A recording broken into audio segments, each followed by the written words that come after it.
Au Pigeon, ça fait pas mal de temps maintenant qu'on traque les arnaques, qu'on recherche des bons plans un peu partout en France, et qu'on prend le train pour ça. Et ça fait pas mal de temps qu'on trouve parfois les prix des billets un peu chers. Bon, on n'est pas les seuls, c'est vrai. Mais nous, ce qui nous énerve un peu, c'est qu'on ne comprend pas vraiment comment sont fixés les tarifs. Et là, on n'est pas les seuls, c'est vrai. Est-ce que vous comprenez quelque chose aux tarifs? Non, pas du tout. Parce que ça change tout le temps et ça augmente mais ça descend pas. Le TGV hyper cher parce que pour avoir des prix pas chers, il faut s'y prendre 2 ans à l'avance. En tant qu'étudiant, ça devient assez difficile d'acheter des billets de train. J'ai pris un billet où il ne m'est pas assuré d'avoir une place. Et j'ai demandé si c'était le même prix que quand on avait une place. Oui. On n'a jamais le même prix d'un guichet, d'un horaire à l'autre. C'est devenu très compliqué. En fait, c'est devenu très commercial, quoi. C'est jamais le même tarif, le matin, le soir. Vous y comprenez rien? On n'y comprend rien. Non, je comprends rien du tout. C'est clair pour personne, je pense. Ah, mais rassurez-vous, Justine, elle va tout vous expliquer. Enfin, elle va essayer. Elle a contacté Alexandre, un économiste qui lui a donné rendez-vous à Lille. Justine s'est donc payé un billet à 67 € pour le rencontrer. Et Alexandre, il lui a dit que niveau tarif, c'est pas que c'était mieux avant, mais c'était plus clair. Il y a la règle kilométrique. Auparavant, les billets étaient uniquement fixés sur cette base kilométrique. C'est-à-dire, vous aviez un prix du kilomètre et plus la distance était grande, plus le prix du billet était élevé. Mais là, on parle des années 50, 60, 70. À partir en fait des TGV, la SNCF a pu justifier par le fait qu'il y avait la grande vitesse de rendre d'abord la réservation obligatoire et puis de faire des réservations avec des prix différents.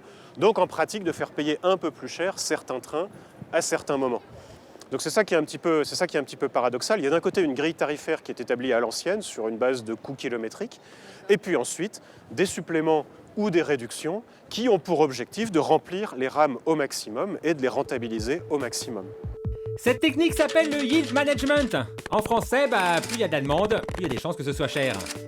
Justine aurait bien aimé en causer avec les responsables de la SNCF, mais bon, c'était compliqué. Alors elle a insisté et elle a fini par leur passer un coup de fil au service com. Et là, ils ont pu parler yield management.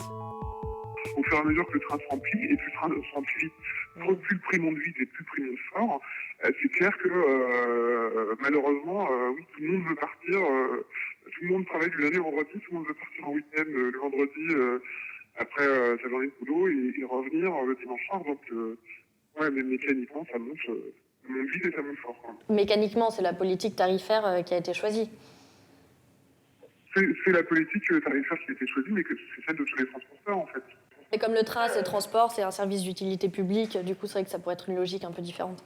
Mais bon, oui, alors, le TGV, en fait, le TGV n'est plus considéré comme un service public.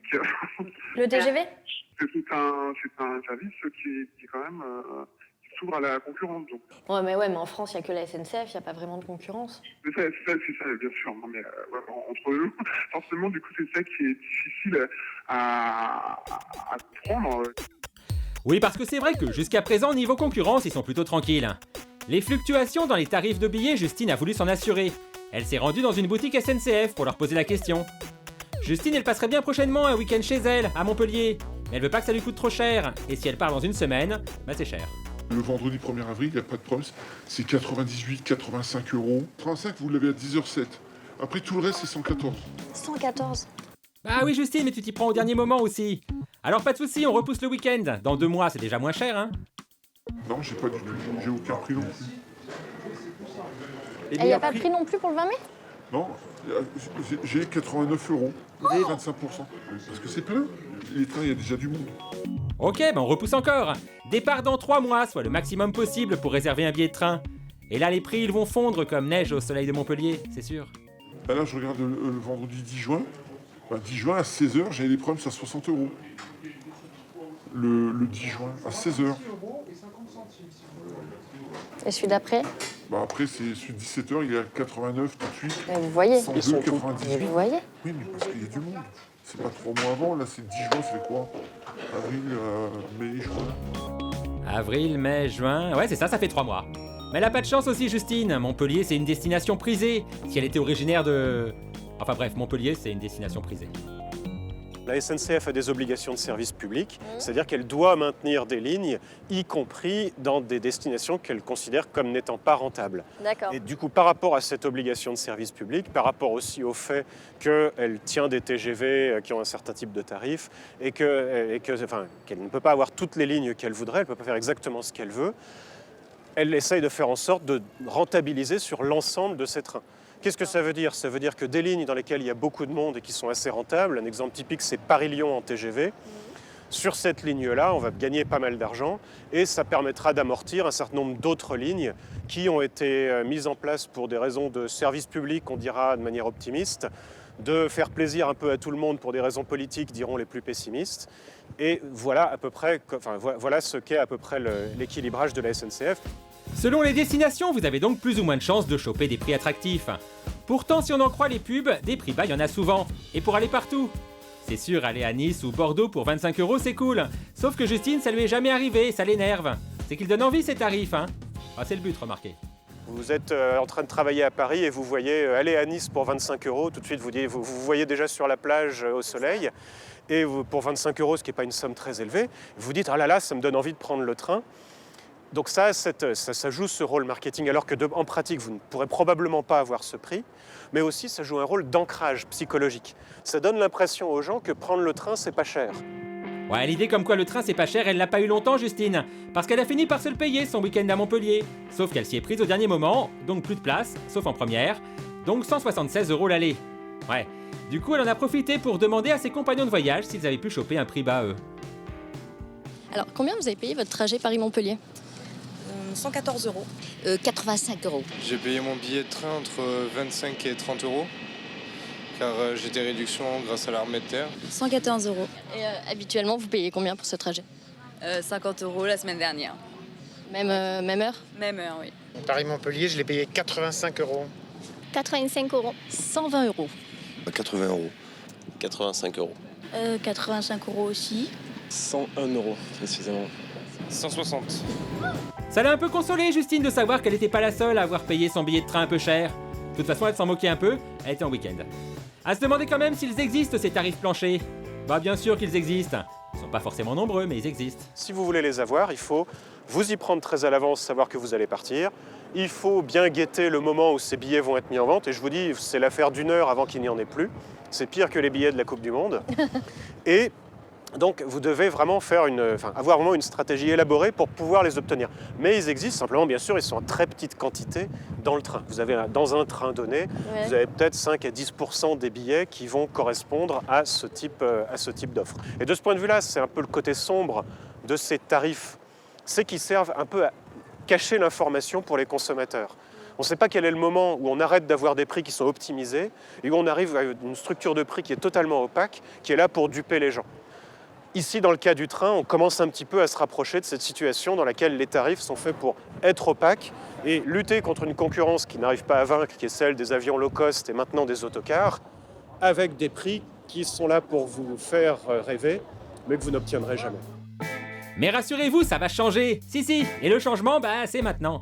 Ce mois-ci, la SNCF va annoncer du neuf et promis, plus de prix bas. Sympa. Bon, en contrepartie, parce qu'on n'a rien sans rien, les frais d'échange et d'annulation de billets vont augmenter. Échanger son billet, par exemple, coûterait dorénavant 5 €, voire 15 la veille du départ. Alors on va y gagner ou pas? Pour la CLCV, c'est pas sûr.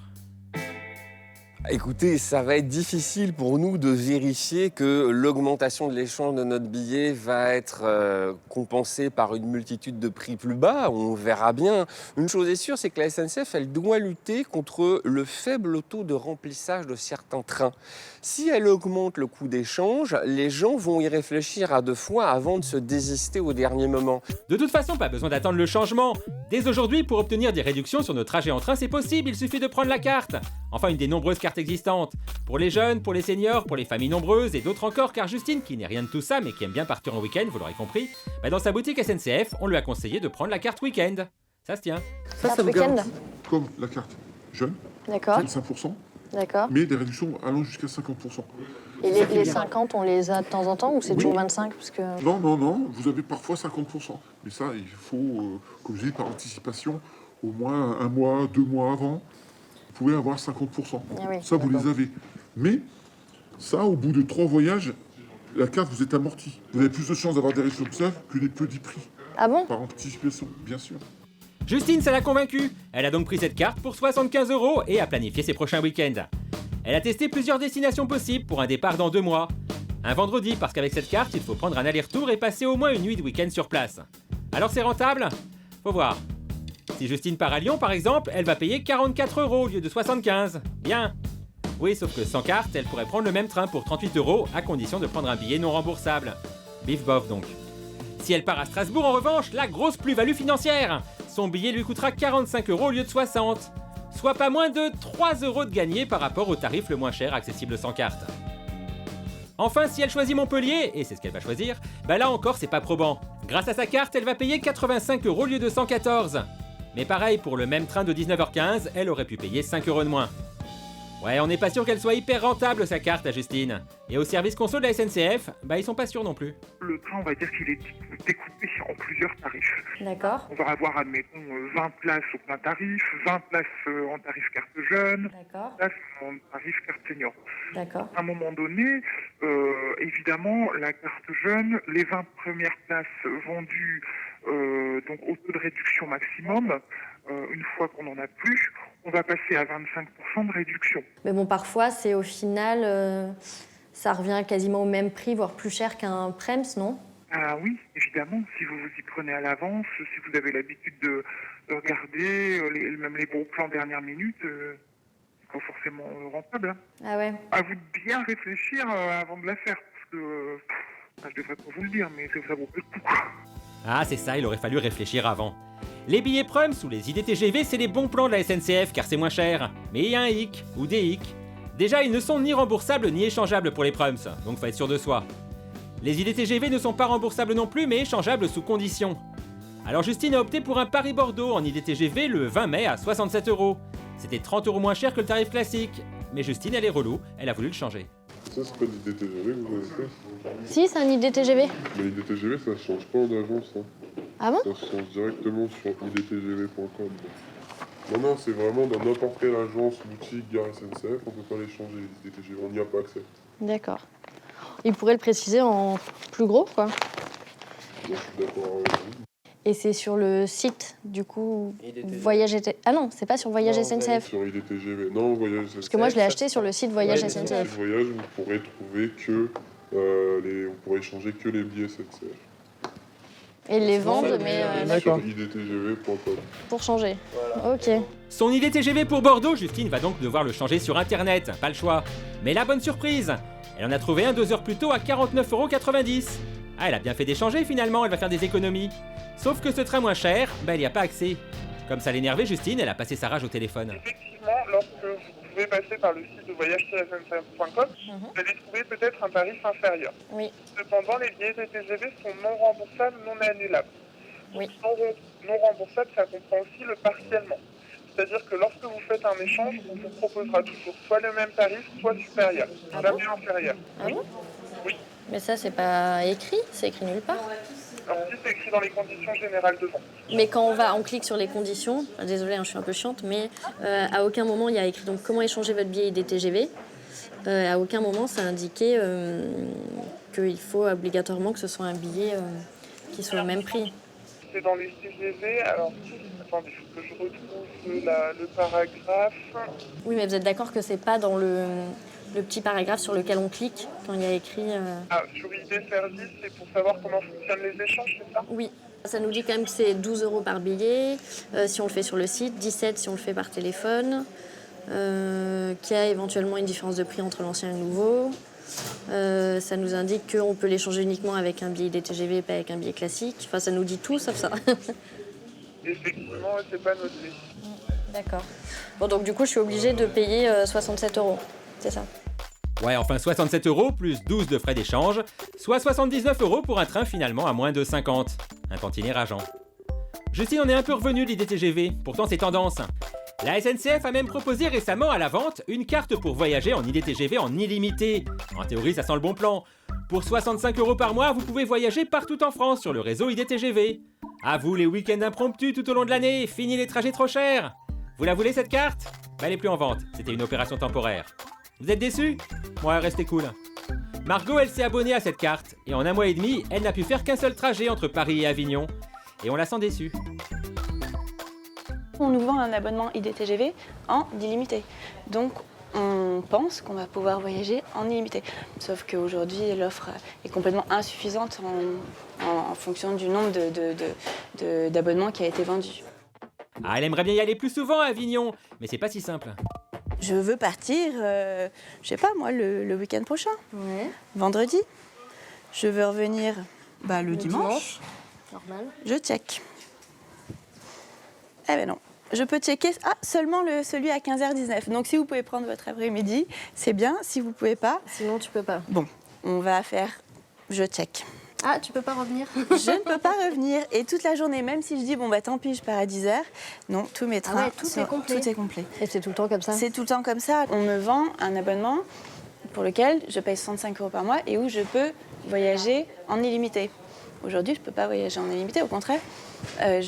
Pour le week-end de c'était Pâques, j'ai même payé mon billet de retour à 106 €. Donc, Et encore, Margot s'en sort bien avec Avignon. Si elle use tout son compte de RTT, elle arrivera peut-être à se faire des trajets. Pour ceux qui ont pris la carte pour faire des séjours à Lyon, par exemple, ça va être plus compliqué. Je veux aller à Paris, Lyon. Eh ben, vous savez. Aucun train n'est disponible pour cette date? Voilà. Aucun train. Donc les gens qui ont acheté cet abonnement pour Paris-Lyon, Saint-Exupéry, ils n'ont pas de train. Autre exemple croquignolé, vous habitez à Marseille et vous voulez aller à Nice. Comptez 9 heures en gros. Bah oui, il faut repasser par Paris. Quand vous achetez cet abonnement IDTGV, on vous vend une carte qui n'est pas interactive. Donc on vous vend tous les trajets.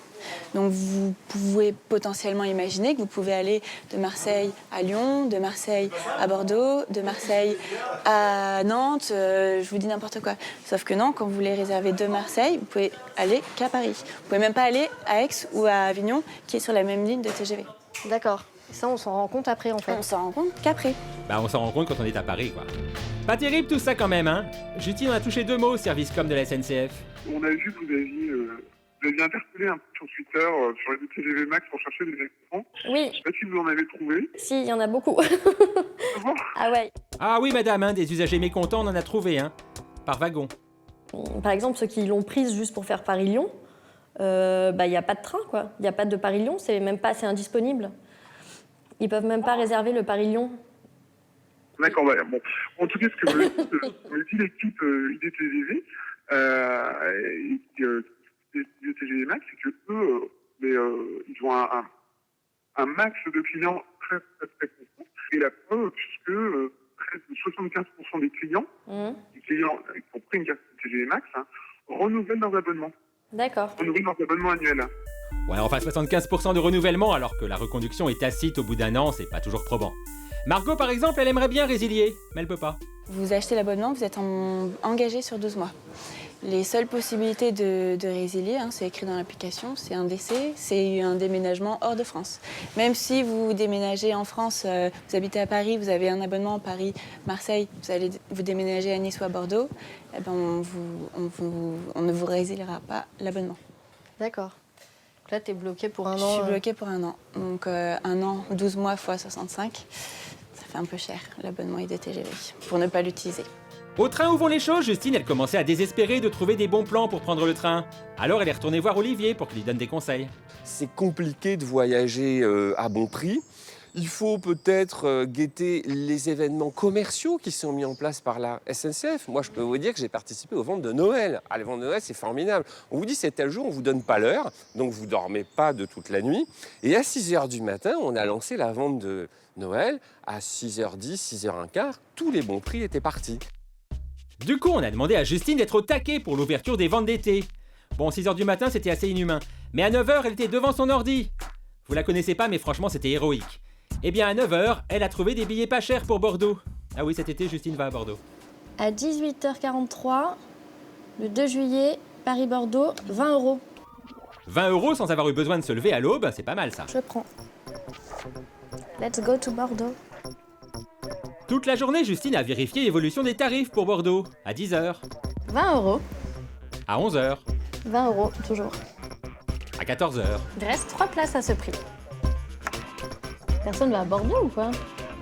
Bon, en fait, ce n'est qu'à 17h30 que le 20 € avait disparu, remplacé par un 37 €. C'est toujours un peu moins cher que les tarifs habituels. Mais ça y est, il a augmenté de 17 € et il est 17h30. Bref, pour ceux qui étaient au courant de l'ouverture à la vente des billets d'été, ça valait le coup. Et des bons plans, il peut y en avoir d'autres. Achetez ces billets ailleurs que sur le site de la SNCF, par exemple. Bim, autre simulation. Pour un Bordeaux-Bruxelles, départ dans 2 mois, 116 € sur le site leader, 80,90 € sur un autre site. Quasiment 26 € d'écart sur le même trajet, même train, même durée. Mais comment c'est possible ? Justine a posé la question au président du site en question. Et pour lui, dès qu'il y a une correspondance, ça peut être intéressant. Si un billet est vendu 100 € par SNCF, on le vendra 100 €. Donc ça, personne d'ailleurs ne peut faire de prix moins élevé que ça. Par contre, ce qu'on est capable de faire, c'est faire des combinaisons de tarifs. Donc vous combinez par exemple un IDTGV et un Deutsche Bahn, où vous donnez accès au tarif Ouigo plus Tello, et on va vous permettre de comparer et de combiner les différentes offres. Donc, je vous donne un petit exemple. Par exemple, sur Lille-Marseille, vous allez pouvoir évidemment prendre la SNCF que tout le monde connaît. Il y a un direct, on peut passer par Paris, mais on peut aussi prendre un SNCF jusqu'à Marne-la-Vallée, puis un Ouigo jusqu'à Marseille. Et si vous voyagez en Europe, là aussi ça peut être un bon plan, car le site vend les billets de train français, allemands et italiens. Sur notre site, vous avez accès à des trains qui ne seraient pas proposés par les monopoles historiques. Donc par exemple, sur l'axe Paris-Francfort ou Paris-Munich, on a Deutsche Bahn qui fait rouler ces trains. Et ces tarifs-là ne sont accessibles que sur Captain Train ou sur Deutsche Bahn, mais il faut connaître, il faut aller vraiment comparer tous les sites. Là, sur Captain Train, vous avez vraiment toute l'offre réunie sur un site, et donc l'intégralité de l'offre, et donc potentiellement des meilleurs prix. Et pour voyager moins cher, vous avez d'autres solutions. Optez pour la gamme low cost de la SNCF par exemple, qui propose sur certains trajets des tarifs à 10 €, à condition de voyager sans bagages. Ou acheter son billet d'occasion sur un site où des particuliers revendent le leur. Ou encore, comme Olivier, songez à voyager différemment. Ou est à lui de vous faire préférer autre chose que le train. Vous avez les voyages par autocar, pourquoi s'en priver ? Bon, c'est plus long évidemment, il faut compter 2 fois plus de temps, mais c'est carrément moins cher. Et puis pourquoi pas faire fonctionner l'économie collaborative ? Vous avez tout ce qui est covoiturage, qui va vous permettre de faire des rencontres et qui va vous permettre de voyager bien moins cher que si vous aviez pris le train. Ah bah oui, faire des rencontres c'est chouette, mais Justine n'en a pas besoin. En fait, en bossant sur son sujet, elle a dégoté un super plan pour voyager pas cher. Qu'est-ce que vous pensez du prix des billets de train ? Alors nous, on est militaires, donc pour nous, c'est vraiment pas cher. Ah ouais ? Vous avez des réductions ? On a moins 75% sur les trains. Donc vu qu'on va souvent en mission, pour nous, c'est très agréable de payer moins cher. Vous pouvez pas me prêter votre carte ? Il faut qu'on se marie avant. Donc on est mariés si vous voulez. Eh ben ça y est, on a réussi à en caser une, il était temps.